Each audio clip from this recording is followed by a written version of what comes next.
ឥឡូវខ្ញុំចង់និយាយរឿងនេះមួយទៀតចូលដល់ចំណុចថ្មីមួយទៀតបច្ចុប្បន្នខ្ញុំចេះតែដេកកងថ្ងៃគិតតែជុំឥឡូវ AI វាយលុកចម្រៀងនេះហើយដល់អញ្ចឹងទៅវាអាចប៉ះពាល់ទៅដល់ផលិតករផ្នែកភ្លេងអ្នកទៅសេទំនុកអ្នកបត់អីហើយអ្នកចម្រៀងវាប៉ះពាល់ទៅដល់អ្នកច្រៀងអ្នកអីប្រមិចវាជួយឲ្យយើងយោបល់តិចមើលតើយើងគួរបន្តផលិតបទចម្រៀង AI បម្រើអារម្មណ៍បងប្អូនបន្តទៀតឬក៏គួរតែឈប់ព្រោះវាប៉ះពាល់ហ្នឹងយើងមើលទៅណាអានពាក្យពេចន៍ក៏អានអត់ត្រូវទៀតបន្លំតឡាន់ប៉ុន្តែវាជា style ជា style ថ្មីមួយធ្វើឲ្យយើងប្លែកទៅជាដែរតែទន្ទឹមនឹងការប្លែកវាប៉ះពាល់ដល់ក្មេងជំនាន់ក្រោយទៅអត់ដឹងកុំមកលើបទអានេះក្មេងក្រោយមានដឹងថាសមុទ្រជ្រៀងណាបទហ្នឹងបាទនេះស្រាប់លឺ AI មកចឹងវាថាបទ AI បទ AI ជ្រៀងមើលលើលោកតារាដែលជាអ្នកមានជំនាញផ្នែក design នឹងគួរតែយើងនិយាយមិនដើម្បីជួយគ្នាទៅវិញមករឿងទប់ស្កាត់យើងមិនអាចទប់ស្កាត់បានទេព្រោះវាជាសេរីភាពអានឹងតលតែវាបង្កើតនៅផ្នត់គំនិតមួយឲ្យម្នាក់គ្រប់គ្នាដែលស្រឡាញ់វិស័យសិល្បៈនាំគ្នាគ្រប់គ្រងចម្រៀងចេញពីសម្លេងមនុស្សហើយកាត់បន្ថយទៅប្រងតិចទៅប៉ុន្តែចំណុចនេះគឺពិបាកណាស់ដូចយើង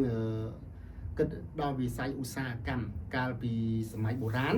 ពីឆ្នាំ1600 1700ចំនួននោះមនុស្សត្រូវបានគេប្រើជាកម្មករបាទដើម្បីបម្រើក្នុងវិស័យឧស្សាហកម្មប៉ុន្តែនៅពេលដែលអ្នកប្រាជ្ញរូបវិទ្យាផលិតគ្រឿងจักរជាត្រាក់ទ័រភ្ជួរដីកាត់បន្ថយការប្រើគូឃើញទេពីមុនគេថាបរទេសគេទៅស្រែទៅចំការឲ្យមនុស្សបាច់ជីបាច់អីដោយប្រើដៃឥឡូវគេមានយន្តហោះមានបាច់ពីលើអញ្ចឹងណាគឺកាត់បន្ថយកម្លាំងពលកម្មមនុស្សហ្នឹងបាទកាលពីមុនមនុស្សលីសាយលីអីពីតំបន់មួយទៅតំបន់មួយក្រោយមកគេផលិតបានទៅជារថភ្លើងដឹកទំនិញកាត់បន្ថយពលកម្មមនុស្សចំណែកវិស័យសិល្បៈក៏អញ្ចឹងពីមុនយើងឲ្យមនុស្សច្រៀងដាក់ក្បាលមីក្រូបានថតដាក់ឌីសដាក់កាសែតឲ្យគេស្ដាប់ដល់ពេលឥឡូវគេលែងប្រើឌីសគេលែងប្រើកាសែតគេសឹងតែលែងប្រើ memory ប្រើ flash ទៀតគេចុចតែទូរស័ព្ទតាម YouTube លឿនរហ័សហើយចង់រកបទអីក៏មានដែរឃើញទេអញ្ចឹងដាច់ទីផ្សារអ្នកលក់ឌីស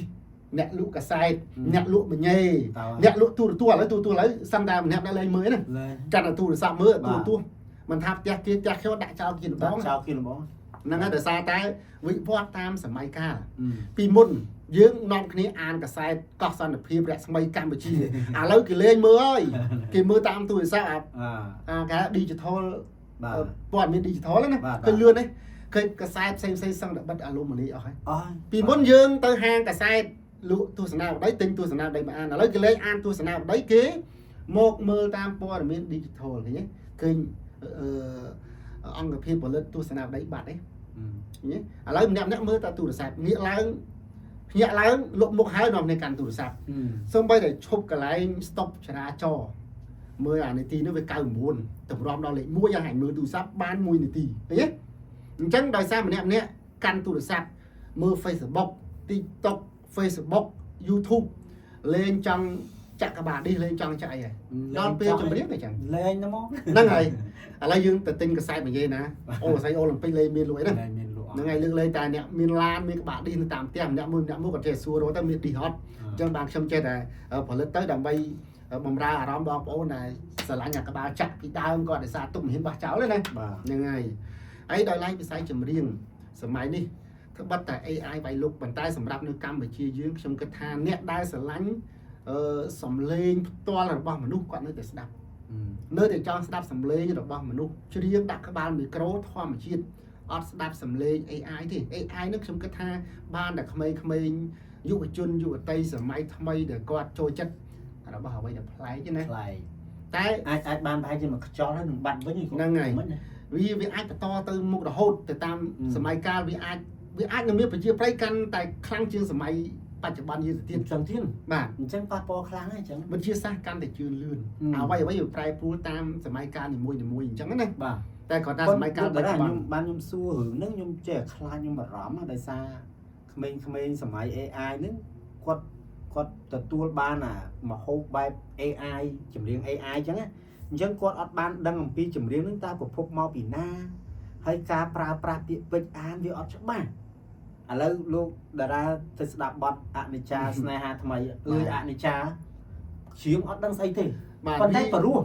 តែគាត់ទៅយកអាពាក្យហ្នឹងមកអានមកថាវាអត់ត្រូវពាក្យខ្មែរខ្ញុំចេះចាប់អារម្មណ៍ហ្នឹងបាទជាការពិត AI មិនមែនជាមនុស្សវាគឺជាបច្ចេកវិទ្យាបាទវាជាគ្រឿងយន្តដែលគេផលិតឡើងដោយ robot មនុស្សយន្តហ្នឹងបាទអញ្ចឹងសំឡេងតឡាន់ដើដោយអ្នកសៀមរាបបាទវាមានប្រជាប្រិយសម្រាប់ក្មេងយុវជនយុវតីដូចខ្ញុំនិយាយអញ្ចឹងតែសម្រាប់មនុស្សចាស់ក៏អត់ស្ដាប់ទេបាត់អញ្ចឹងតែឥឡូវយើងគួរតែមានវិធានការអីកុំឲ្យវាហួសហេតុពេកកុំឲ្យវាទៅលឿនពេកបាត់បង់អាបាត់មរតកដើមយើងមិនអាចទប់ស្កាត់ទេហើយខ្ញុំគិតថារឿងនេះគឺកាន់តែផុសផុលខ្លាំងទៅមុខទៀតដោយសារម្នាក់គឺមានទូរស័ព្ទគ្រប់ដៃទោះបីជាយើងថាអស់បាត់លើកលែងតែយើងបាត់ Facebook បាត់ YouTube បាត់អ៊ីនធឺណិតដូចកម្ពុជាហ្មងកុំឲ្យគេមើលដូចនៅកូរ៉េខាងជើងអត់ឲ្យមើលកុនបរទេសអត់ឲ្យមើលកុនអីទាំងអស់អាហ្នឹងបានតែមិនអាចរីកចម្រើនកើតបើត្រង់ថាឥឡូវ channel មួយ channel ឧមាថាប្រុសក្មេងមួយចុះគាត់ផលិតបទ AI ធ្វើគួរតែឆ្លងក្រសួងយើងអត់បើសិនជា AI ជ្រៀងមកអត់ត្រូវពាក្យអត់ឲ្យចេញផ្សាយអត់ឲ្យអាប់ឡូតចូលចាំឲ្យវាត្រូវឲ្យវាសំណំពីពេចអីភ្លេងផ្លាត់ត្រឹមត្រូវហើយបានយើងមានការអនុញ្ញាតឲ្យដូចក្រុមហ៊ុនផលិតproduction មួយផលិតកម្មមួយអញ្ចឹងយើងមិនឆ្លងកាត់ក្រសួងត្រូវទេបាទក្រសួងឲ្យ license ហើយបានយើងធ្វើបទហ្នឹងហើយបានចេញផ្សាយចង់ឲ្យមានអញ្ចឹងតើយើងអាចធ្វើទាំងបានច្បាប់យើងមិនទាន់តឹងតែងដល់ម្លឹងពេកណាគាត់ណាពីមុនយើងពេលដែលផលិតឌីសចម្រៀងហើយគាត់នឹងឆ្លងកាត់ក្រសួងវប្បធម៌គេបោះត្រាថាចម្រៀងនេះជាកម្មសិទ្ធិរបស់ផលិតកម្មហ្នឹងប៉ុន្តែខាងក្រសួងបានពិនិត្យខ្លឹមសារចម្រៀងហ្នឹងឯងអូតែខ្ញុំចង់ឲ្យពិនិត្យ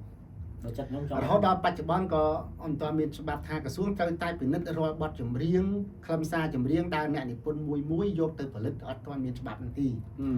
ក្រសួងទទួលស្គាល់តែថាឌីសចម្រៀងហ្នឹងគឺជាកម្មសិទ្ធិរបស់ផលិតកម្មនេះចឹងផលិតកម្មនោះយកចម្រៀងហ្នឹងទៅដាក់ក្នុងឌីសគេមានសិទ្ធិប្តឹងតែខ្លឹមសារក្រសួងអត់ទាន់បានរឹតបន្តឹងទេនេះច្បាប់យើងនៅចន្លោះកន្លែងហ្នឹងណាបាទក្រសួងពិនិត្យតែខ្លឹមសារថតកុន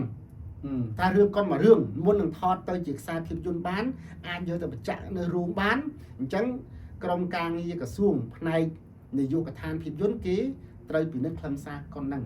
ផលិតកម្មហ្នឹងត្រូវតែយក script សាច់រឿងហ្នឹងទៅឲ្យខាងមន្ត្រីគ្រប់គ្រងភាពយន្តគេពិនិត្យសិនបើប៉ះពាល់នយោបាយប៉ះពាល់សន្តិសុខជាតិ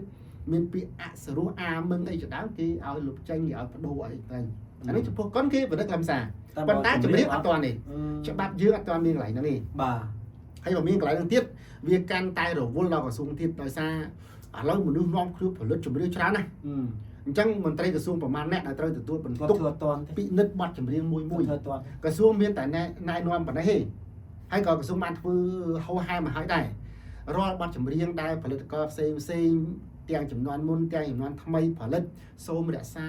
នៅក្រមសីលធម៌កុំប្រើពាក្យអសរោះអសិលធម៌ហើយប៉ះពាល់ដល់តម្លៃប្រពៃណីវប្បធម៌ឬក៏តម្លៃរបស់ស្ត្រីឬក៏ប៉ះពាល់ដល់កុមារហ្នឹងទៅក្រសួងណែនាំតែអាននៃទលំទលាយប៉ុណ្ណឹងណាតែបើឲ្យតែពិនិត្យថាដកឃ្លានេះចេញដកឃ្លានោះចេញក្រសួងអត់ទាន់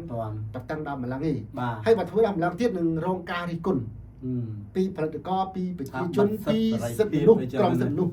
គេនឹងថាអូបាត់សិទ្ធិសេរីភាពអីទៅមិនឲ្យផលិតករមានកំណត់ថ្មីតែឲ្យល្អព្រោះអីឥឡូវខ្ញុំមើលតាំងពីអាគេធ្វើរឿងកំ pl ែងអីក្មេងៗផលិតរឿងកំ pl ែងដាក់មកតោស្អីខ្លះបាទឥឡូវមានរឿងច្រើនប៉ះពាល់ច្រើនហ្នឹងណារឿងកំ pl ែងហ្នឹងបាទអញ្ចឹងយើងគិតមើលហេតុអីបានជារឿងកុនអាចប្រចាំងនៅតាមរោងបានមុននឹងប្រចាំងគេយក script ទៅឲ្យនាយកដ្ឋានភាពយន្តគេពិនិត្យខ្លឹមសារថតកុនរួចកាត់តរួចគេយកទៅឲ្យខាងនាយកដ្ឋានភាពយន្តមើលម្ដងទៀតបាទមើលម្ដងទៀតថាកន្លែងនេះមានឈុតស្រាលពេកសេចស៊ីពេកអសរោះពេកប៉ះពាល់នយោបាយគេឲ្យកាត់ចេញឬក៏ឲ្យថតជំនួសកន្លែងហ្នឹងប្លង់ហ្នឹងតែចំណាយចម្រៀងអត់ទាន់មានទេអត់ទាន់ហើយដោយឡែកការផលិតរឿងខ្លីៗបច្ចុប្បន្នក៏ក្រសួងមិនទាន់ដាក់កំណត់ដាក់កំហិតថារាល់សាច់រឿងខ្លីៗហ្នឹងយកទៅឆ្លងក្រសួងទេឃើញទេអញ្ចឹងបានអ្នកផលិតរឿងខ្លីៗឥឡូវជួនកាលផលិតលើសហួសហេតុពេកបាទវាមានជួនកាលប៉ះពាល់ដូចប្រហែលថ្ងៃនេះប៉ះពាល់នឹងគ្រូពេទ្យឃើញទេជួនកាលប៉ះពាល់ហ្នឹងហើយប៉ះពាល់នឹងនារីសិចស៊ីអីចឹងទៅជួនកាលប៉ះពាល់តម្លៃវប្បធម៌សិល្បៈយើងផ្សេងហើយក្រសួងគឺហាមឃាត់មុនពេលអារឿងនឹងផ្ទុះទៅហើយមិនបានពិនិត្យមុនរឿងហ្នឹងដាក់អាប់ឡូតតាម YouTube ទេដើម បាទយកមកធ្វើកិច្ចសន្យា ហើយកន្លែងហ្នឹងក៏យើងមិនត្រូវបន្ទោសដល់ក្រសួងទាំងអស់គ្នាដែរប្រិយមិត្តយើង មិនទាន់ទេច្រើនណា ព្រោះថាគ្រប់ script រឿងខ្លីៗដែលផលិតករដែលគាត់រលួយតាម YouTube តាមគេថា MMO អញ្ចឹងក្រសួងអត់តម្រូវឬក៏មិនឲ្យទៅឆ្លងកាត់ដល់នាយកដ្ឋានភាពយន្តទេព្រោះរឿងខ្លះនិយាយកដាស់ថាមួយ script ពីរ script ហ្នឹងអញ្ចឹងក្រសួងមិនទាន់ដាក់កំហិតឲ្យទៅឆ្លងក្រសួងសិនទី បាទ តែក្រសួងអាចធ្វើបាននៅពេលក្រោយនឹងមានច្បាប់រឹតបន្តឹងបើសិនថារាល់រឿងខ្លីរឿងវែងទាំងអស់ត្រូវតែឆ្លងកាត់នាយកដ្ឋានភាពយន្តអញ្ចឹងសាច់រឿងនោះលែងមានបញ្ហា បាទជាពិសេស Facebook ណាអ្នកមាន account Facebook ហ្នឹងឬក៏ page អីហ្នឹងគាត់ live គាត់ប្រើពាក្យពេចន៍សរោះ អីសិចស៊ី ងាយមើលថោកសិចស៊ីខាងក្រសួងព័ត៌មានខាងក្រសួងព័ត៌មានដូចជាកំពុងតែ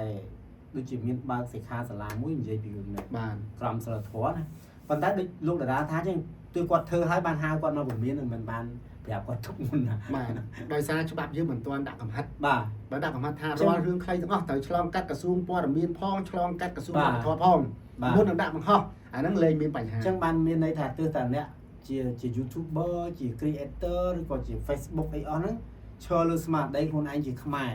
ធ្វើអីដើម្បីបម្រើផលប្រយោជន៍សង្គមរបស់ខ្មែរយើងកុំដើម្បីគិតតែផលប្រយោជន៍បុគ្គលសួនតួណាធ្វើមិនឲ្យតែបាន view ច្រើនចង់ឲ្យជឿធ្លាក់អណ្ដាតមកបានអត់ទេចង់ឲ្យមានស្មារតីឈរលើទំនួលខុសត្រូវបែបហ្នឹងព្រោះអីដើម្បីអីភាពល្អនៃការរស់នៅក្នុងសង្គមរបស់ខ្មែរយើងដែរ បាទ មិនយើងចង់បានតែ view ចង់បានតែអីឥឡូវ Facebook ឥឡូវឲ្យថោកហ្នឹងអា view តាម Facebook បើមកអឹមបានហ្នឹងហើយ មាន បានលុយ បាន ប៉ុន្តែអ្នកខ្លះចង់ល្បីផង វាចង់បានលុយខ្លះផងចង់បាន sponsor ពីក្រុមហ៊ុនដល់ពេលអញ្ចឹងជាខំ បួង ហើយអ្នកខ្លះធ្វើរឿងមិនបានឲ្យតែគេជេរតែជេរផ្ទុះ ជេរផ្ទុះបើរឿងសុភាពរាសាពេកគេអត់មើលទៅអញ្ចឹង ទៅអញ្ចឹង ហើយកាលណាដែលយើងហួសហេតុពេកឥឡូវក្រសួងហាក់បីដូចជាផ្ដល់ឱកាសឲ្យយើងហើយឲ្យយើងផលិតតាមសេរីភាពរៀងៗខ្លួនបើសិនជាក្រសួងដាក់ច្បាប់រឹតបន្តឹងនាំគ្នាខឹងក្រសួងណា យើងគួរតែយល់ដល់ក្រសួងគេមិនចង់ដាក់ច្បាប់តឹងរឹងពេកទេកុំឲ្យគេថាយើងស្អីបិទសិទ្ធស្អីបិទសិទ្ធ យើងមកផ្នែករិះគន់ក្រសួងអញ្ចឹងដល់ពេលក្រសួងឯបើចំហអីទៅយើងបានដៃបណ្ដោយអ្នកធ្វើទៅបានដៃបណ្ដោយដល់ពេលបានដៃក្រសួងមើលតែឥឡូវដូចជាមិនសមនឹងឲ្យមានសេរីភាពហូរហៀពេកវាទៅជាលក្ខណៈអាណាចក្របតៃបាទដល់ពេលអញ្ចឹងគេដាក់ច្បាប់បោកគ្រប់ជាប់មានអត់កើតចាប់ដើមអូក្រសួងអីក៏ដាក់ឲ្យលក្ខខណ្ឌដាក់ច្បាប់ឲ្យតឹងម៉េចទៅជាហើយប្រទេសលេប្រជាធិបតេយ្យយ៉ាងនេះអូខេឥឡូវថាបើក្រសួងធ្វើចោលក្រសួងខុសបើក្រសួងមិនធ្វើអ្នកខ្លះចោលក្រសួងខុសទៀតអញ្ចឹងថាធ្វើតែក្រសួងអត់មើល ហ្នឹងហើយដល់ពេលក្រសួងដូចថាក្រសួងធ្វើអីរិះគន់ក្រសួងហៅមកអប់រំក្រោយពេលរឿងឥឡូវចង់ឲ្យក្រសួងចេញច្បាប់បតឹងហ្នឹងឬយ៉ាងម៉េចបាទបើចេញច្បាប់បតឹងម្នាក់ធ្ងោលើហ្នឹងហើយស្រួលដាក់លិខិតទៅអង្គការសហជីវជាតិហ្នឹងហើយថាអូក្រសួងរឹតបន្តឹង ប៉ុន្តែយ៉ាងណាខ្ញុំចង់ចូលរួមជាយោបល់សម្រាប់បងប្អូនកូនក្មួយទាំងអស់ដែលធ្វើរឿងចឹងណាស្ទួតែរក្សានៅសេចក្តីថ្លៃថ្នូរបន្តិចបាទដើម្បីសង្គមយើងទេអត់មានដើម្បីអ្នកណាទេយើងក៏មានកូនយើងក៏មានចដូន1ចដូន2រស់នៅក្នុងទឹកដីកម្ពុជាដូចគ្នាអញ្ចឹងដើម្បីឲ្យគាត់រស់នៅស្រួលទទួលបានភាពល្អពីបុព្វជនណាជះផលទៅដល់អនុជនហ្នឹងគឺតែសំខាន់ណាអញ្ចឹងយើងជារៀមច្បងត្រូវធ្វើអីដែលជាគំរូល្អអាហ្នឹងជាការគិតរបស់ខ្ញុំណាបាទ ហើយផ្នត់គំនិតសំខាន់ណាប្រុសក្មេង បាទ ផ្នត់គំនិតរបស់មនុស្សម្នាក់មិនថានៅកម្ពុជានៅប្រទេសណាផ្សេងនេះប្រទេសនីមួយៗប្រជាជនមានផ្នត់គំនិតផ្សេងគ្នា ត្រូវ ដូចប្រទេសយើងចឹងយើងគឺយើងមើលការឆ្នាំ60ជាងឆ្នាំ70ជាងឆ្នាំ8ឆ្នាំ9ពេលយើងទៅទូនស្រូវអត់បាច់ជួលមើលអស់លុយទេប្រវាស់ដៃហ្នឹងហើយកូនឯងអត់តទៅជាប់ដៃគេហៅទៅស្ទូងមកជួយស្ទូងខ្ញុំសិនមកតែពេលគ្រូសាហ្នឹងគាត់ទៅស្ទូងវិញឲ្យកូនកំមុំឲ្យកូនកំឡោះទៅជួយស្ទូងទៅជួយបោកបាយវិញឃើញទេអញ្ចឹងយើងគេជួយគ្នាហ្នឹងហើយមានការយកយល់គ្នាចេះជួយយកអាសាគ្នាផ្ទះនៃចិត្តខាងពេលស្លម្ហូបឆ្អិននេះចែកគ្នាគាត់ស្លច្រើនហើយកូនគាត់តែហ្នឹងហើយគេផ្នត់កំណត់មនុស្សពីដើមចេះចែករំលែកសាមគ្គីយល់យកគ្នាដល់ពេលឥឡូវយើងគិតមើលជិះម៉ូតូតែហៀចាស់ទឹកហើយថាសាច់ទឹកដាក់គ្នាជួយប្រចោគ្នាជុំវាយគ្នាលេងយល់អាជាស្រ័យគ្នាខ្មែរតែមួយប៉ុន្តែស៊ីសាច់ហត់ឈាមអាត្រង់ហ្នឹងដែលយើងត្រូវផ្សារភ្ជាប់នឹងការផ្សព្វផ្សាយរបស់យើងឲ្យល្អបាទដើម្បីជំរុញឲ្យផ្នត់គំនិតមនុស្សហ្នឹងឲ្យងាកទៅរកភាពជាសប្បុរសកុំឲ្យចងគ្នាជាសត្រូវណា បាទឥឡូវលោកតារាយើងនិយាយទៅវែងទៅរកទីបញ្ចប់អត់ឃើញទេខ្ញុំចង់បញ្ចប់ប៉ុណ្ណឹងហ្មងចាំថ្ងៃក្រោយទៀតយើងនឹងជជែកនេះពីរឿងស្អីផ្សេង បាទអូប្រធានបទយើងលើកតាក់ទងសិល្បៈយើង នេះសិនតែស្មើក្រែ2ណាទីវែងទៅចេញពីមួយចូលមួយ ប៉ុន្តែខ្ញុំជឿថាបងប្អូនដែលកំពុងទស្សនាគាត់ជួយចិត្តព្រោះថារឿងខ្លះមិនដែលមានតែគេលើកមកនិយាយអញ្ចឹងណា បាទ គឺការនិយាយច្បាច់តិចតិចទេប៉ុន្តែយើងផ្ដោតសំខាន់ហើយយើងចង់ឲ្យឫសគល់នៃភាពអវិជ្ជមានទាំងអស់នោះវាคล้ายទៅជាអវិជ្ជមានវិញ បាទ ដើម្បីសង្គមយើងទាំងអស់គ្នា បាទអញ្ចឹងគ្រប់លាបងប្អូនហើយនឹងជូនពរពុកម៉ែបងប្អូនសូមឲ្យបានសុខសប្បាយខ្ញុំបាទប្រុសក្មេងរួមជាមួយលោកសេងតារាដែលជាអ្នកនិពន្ធសូមអរគុណសូមជម្រាបលាបាទ